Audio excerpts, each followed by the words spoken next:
How to turn off your emotions. I'm Erin. I'm a certified emotional intelligence coach, and let me tell you how to turn your emotions off. There are times where you just get tired of experiencing certain emotions. There are times where you just wish you did not care about somebody or a certain relationship anymore.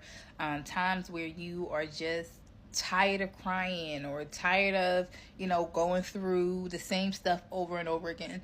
And you just don't want to feel it anymore. In those moments, right, being able to turn your emotions off, right, is helpful. So let me tell you, you can't turn your emotions off. And nor should you turn your emotions off if it was something that we could do. I know while all emotions don't necessarily feel good, all emotions serve a purpose. Emotions are messengers and they exist to tell you something about your experience. So if you are angry, right, it may be trying to tell you that a boundary has been crossed. Or if you're sad, telling you that you have lost something or someone who is meaningful. Or if you're anxious, it's trying to prepare you for a potential challenge. And so just ignoring or suppressing your emotions doesn't really make them go away. I read something that said the pain will leave once you learn your lesson. So instead of trying to turn your emotions off, it's more important to really understand what it is that they are trying to tell you. The key is awareness, right? Emotional awareness. And so you want to make sure that you stop and ask yourself, what am I feeling and why am I feeling this, right? That's going to be the first step of understanding and managing your emotions. Like that's the only way for these emotions to kind of go away. So just remember that emotions are not your enemy. It's not something that you should run away from or ignore or suppress. You actually want to run or turn towards them, so you can understand what it is that they are trying to tell you. How to turn off emotions when it comes to working. First of all, you need to be relaxed. The best way to do this, in my view, is box breathing. Box breathing is used by Navy SEALs, especially before high pressure situations. If they're about to raid a terrorist building, they need to be relaxed enough so they can do what they need to do. If they're all emotional, that could be a severe consequence, a fatality. So what's box breathing? It's really simple. Breathe in for 4 seconds, hold it for 4 seconds, exhale for 4 seconds, hold that for 4 seconds. Keep repeating it. Do it with me now.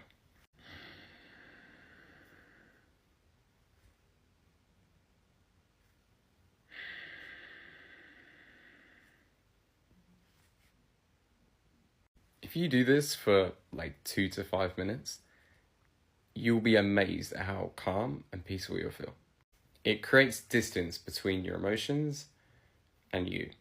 You may think you are a human being, but in reality, you are an infinite soul of awareness, and your human body is just a character that you play in the role of life. If I put this t-shirt on, it doesn't make me the t-shirt. You are a soul wrapped in a human body. Through a spiritual awakening, you'll realize that you are not your thoughts and you're not your emotions.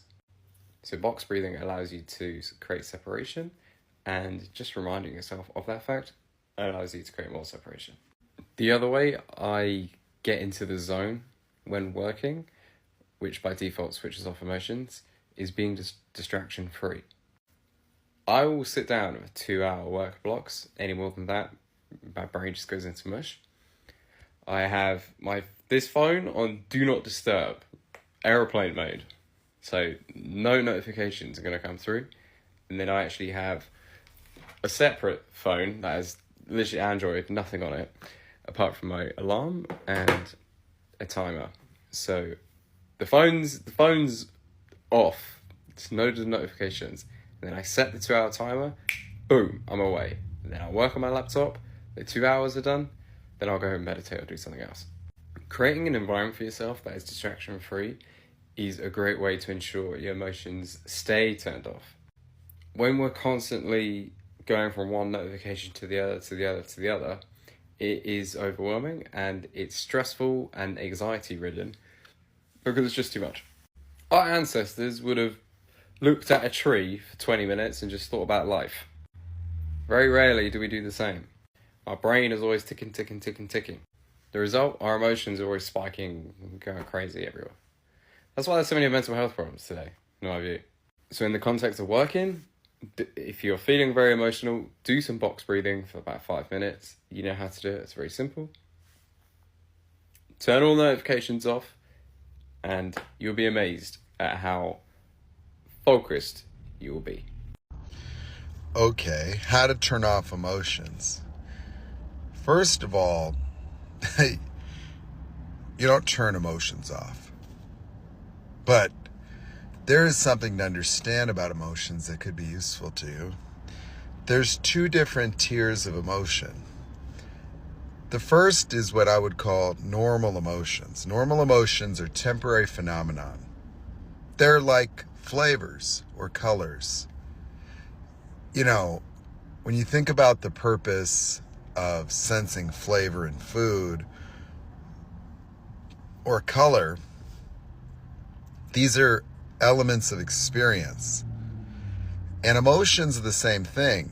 You see, emotion is like the flavor of reality.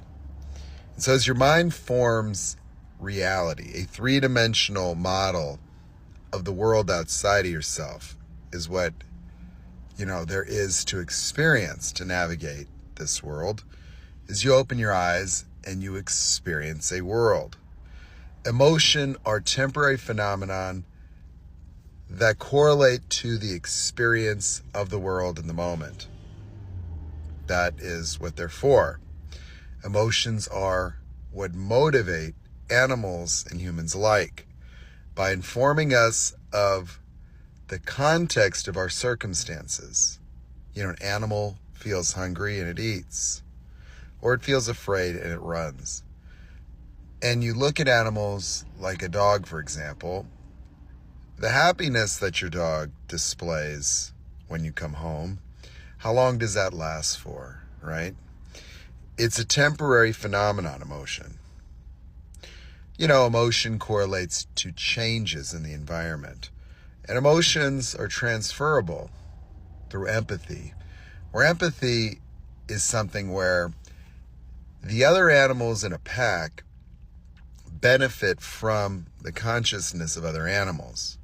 Like if a bird in a tree sees something like a fox on the ground, it might start to make a specific sound. Then all the birds in the trees of that species, and others as well, will know what the threat is and where it's located based on the location of the bird and based on the sound it makes.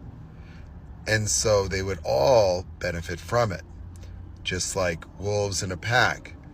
How many different eyes and ears you have, and they move around, and their communication, their vocalizations, their behaviors all indicate their experience. And so the emotion is something that helps animals and groups understand each other and understand the environment from the vantage point of the other animal.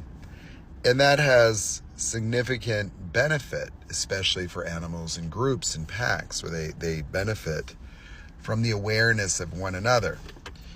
But you see, humans have anomalous emotions that get stuck, and emotions that, when you look at their original utilization, like let's say abandonment, for example, abandonment in the human experience has no counterpart in the natural world. It's completely pathological. Because when you look at abandonment, what you're really talking about is child separation anxiety. You see, small animals follow the mother and live through the mother. Any anxiety experienced by a young animal is usually just separation anxiety, because animals are not charged with the responsibility of navigating the world because they're not physically mature yet. And so they don't have a fully developed fight or flight mechanism because they haven't fully developed their central nervous system to even be able to perceive the world around them. Think about a baby looking up at the ceiling. The baby's central nervous system is not developed enough for it to even distinguish a triangle, a square, or its mother or father. It just doesn't have enough development of its brain. It's still growing and it's still forming patterns and pattern recognition. That's one of the reasons why we give it toys. And it's why it can't have object permanence. It just doesn't have enough cognitive power developed yet. As the neurons connect with one another and continue to proliferate and grow, the small baby brain is just not developed. So when you think about human emotions, we have normal emotions, but then we have these malformed emotions. The malformed emotions are actually fight or flight reactions that are adulterated, and they objectify me. When I say objectify me, I mean the notion that I'm not good enough is something that objectifies me. Why? Because when that emotion is turned on, I become not good enough. I actually experience myself as not good enough. The terms itself objectify me. The notion that there's something wrong with me or abandoned. You see, when I experience abandonment, I become abandoned. When you experience being disrespected, you experience being. The beingness of disrespected is the way that you're being. So when you say I'm being disrespected, you act like being disrespected has something to do with someone else, when you're actually saying that I am this way right now. I am the experience of someone who's being disrespected. See, you take on the caricature of being not good enough, being broken, being that there is something wrong with you. You see, those are ways of being. And what makes them anomalous is they're fueled by synaptic reactions. And then there's a positive feedback loop where the observation of that emotional state perpetuates it. And so you get stuck in grieving. You feel sad. The sad triggers this notion that there must be something wrong to cause you to be sad. And so you get stuck for prolonged periods of time ruminating about whatever you have determined to cause the sadness. And so because these are fight or flight reactions, they carry attachments, because the fight or flight mechanism is an on-off switch where the animal must eliminate the perceived threat being the predator or prey. And so in order for the anxiety to be lifted during a fight or flight reaction, the animal must run away from the problem or destroy it. And so you try to destroy the I'm not good enough by fixing, changing, overcoming, validation seeking, or you try to avoid it. Procrastination, put it out of your mind. Change jobs, get away from your family, or don't let people see you this way. Because you see, the confusion and anxiety that pairs with the malformations indicate that it's a sympathetic nervous system reaction, an amygdala-based emotional system. And all it really is that the fight or flight mechanism captures the emotional experience of the animal when they form a fight or flight reaction against another animal. And so the animal will perceive another animal as a threat and form a reaction to that animal. And so when they visualize another animal, the other animal appears to them, it triggers the same emotions that they previously felt, so they'll reproduce the same behavior. This reduces the probability of mistakes. And then a consciousness transformation happens in the fight or flight, where the animal's consciousness eliminates all elements of the environmental awareness within its mind, including subordinating any emotions that would arise from the awareness of the environment, to replace it with fear, to force the animal to only engage the threat. You have to eliminate all options, and that's how you achieve fight or flight. Fight or flight is achieved psychologically by neurologically impairing the transmission of environmental awareness. That's why all your triggers cause confusion, anxiety, cause you to be unable to think, cause you to freeze, and then recall inappropriate emotions. You see, since these are reactions to something not actually happening, but just an arbitrary feeling, that's why they're malformations, and that's why they get stuck on, and that is the crux of the problem.